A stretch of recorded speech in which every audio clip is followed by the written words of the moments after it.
ശബരിമല സ്വർണ്ണക്കൊള്ളക്കേസിൽ അറസ്റ്റിലായ തന്ത്രി കണ്ഠരര് രാജീവരുടെ സാമ്പത്തിക ഇടപാടുകൾ കേന്ദ്രീകരിച്ച് അന്വേഷണം കൂടുതൽ ശക്തമാകുന്നു. തിരുവല്ലയിലെ ഒരു സ്വകാര്യ ബാങ്കിൽ നിക്ഷേപിച്ചിരുന്ന 2.5 കോടി രൂപ നഷ്ടമായിട്ടും തന്ത്രി ഇതുവരെ പരാതി നൽകാത്തത് അന്വേഷണ സംഘത്തെ സംശയത്തിലാക്കിയിട്ടുണ്ട്.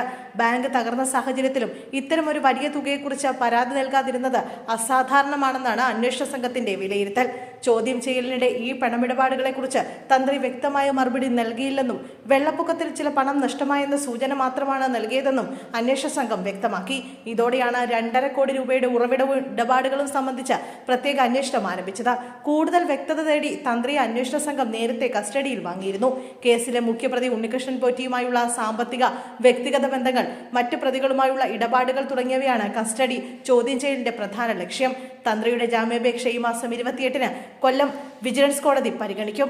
ഇതിനിടെ ശബരിമല സ്വർണ്ണക്കൊള്ളയുടെ ഗൂഢാലോചനയിൽ തിരുവിതാംകൂർ ദേവസ്വം ബോർഡ് മുൻ പ്രസിഡന്റ് PS പ്രശാന്തിന് നിർണായക പങ്കുണ്ടെന്ന സൂചനകളും അന്വേഷണത്തിന് ലഭിച്ചിട്ടുണ്ട്. ദ്വാരപാലക ശില്പപാളികൾ കോടതിയെ അറിയിക്കാതെ ചെന്നൈയിലേക്ക് കൊണ്ടുപോകാൻ ശ്രമിച്ചത് പ്രശാന്ത് ഉൾപ്പെടുന്ന സംഘത്തിന്റെ ആസൂത്രിത നീക്കമായിരുന്നുവെന്നാണ് അന്വേഷണ നിഗമനം. പാളികൾ നീക്കം ചെയ്യുന്നതിന് മുമ്പ് അന്നത്തെ ദേവസ്വം മരാമത്ത് എക്സിക്യൂട്ടീവ് എഞ്ചിനീയറെ മാറ്റി അസിസ്റ്റന്റ് എക്സിക്യൂട്ടീവ് എഞ്ചിനീയർക്ക് ചുമതല നൽകിയതും ദേവസ്വം വിജിലൻസിനെ ഈ നടപടി സംബന്ധിച്ച് അറിയിക്കാതിരുന്നതും ഗൂഢാലോചനയുടെ ഭാഗമായിരുന്നുവെന്നാണ് സംശയം.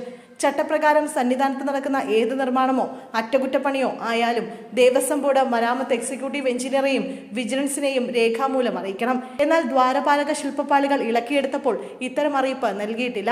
അറിയിച്ചിരുന്നെങ്കിൽ Sabarimala special commissioner R Jayakrishnan വിഷയം ഹൈക്കോടതിയുടെ ശ്രദ്ധയിൽപ്പെടുത്തുമായിരുന്നുവെന്നാണ് അന്വേഷണ സംഘത്തിന്റെ വിലയിരുത്തൽ. 2025 സെപ്റ്റംബർ 7-നാണ് ദ്വാരപാലക ശില്പങ്ങളിലെ സ്വർണ്ണപ്പാളികൾ ഇളക്കിയെടുത്തത്. ഇതിന് ഏകദേശം 1 മാസം മുമ്പാണ് നിലവിലെ Sabarimala executive officer OG Biju ചുമതലയേറ്റത്. മുൻ എക്സിക്യൂട്ടീവ് ഓഫീസർ മുരാരി ബാബു നടപടിക്രമങ്ങൾ പൂർത്തിയാക്കിയിട്ടുണ്ടെന്നാണ് അദ്ദേഹം ആദ്യം കരുതിയത്. എന്നാൽ കോടതിയുടെ അനുമതി തേടിയിട്ടില്ലെന്ന് ബോധ്യപ്പെട്ടതോടെ OG ബിജു അടിയന്തരമായി ശബരിമല സ്പെഷ്യൽ കമ്മീഷണർക്ക് റിപ്പോർട്ട് നൽകി. ദ്വാരപാലക ശില്പപാളികളിൽ സ്വർണം പൂശാമെന്ന വാഗ്ദാനവുമായി ഉണ്ണികൃഷ്ണൻ പോറ്റി അയച്ച ഇമെയിലും റിപ്പോർട്ടിനൊപ്പം ചേർത്തിരുന്നു. ഈ വിവരങ്ങൾ സ്പെഷ്യൽ കമ്മീഷണർ ഹൈക്കോടതി അറിയിച്ചതോടെയാണ് കേസിൽ കോടതിയുടെ മേൽനോട്ടത്തിൽ വിശദമായ അന്വേഷണം ആരംഭിച്ചത്.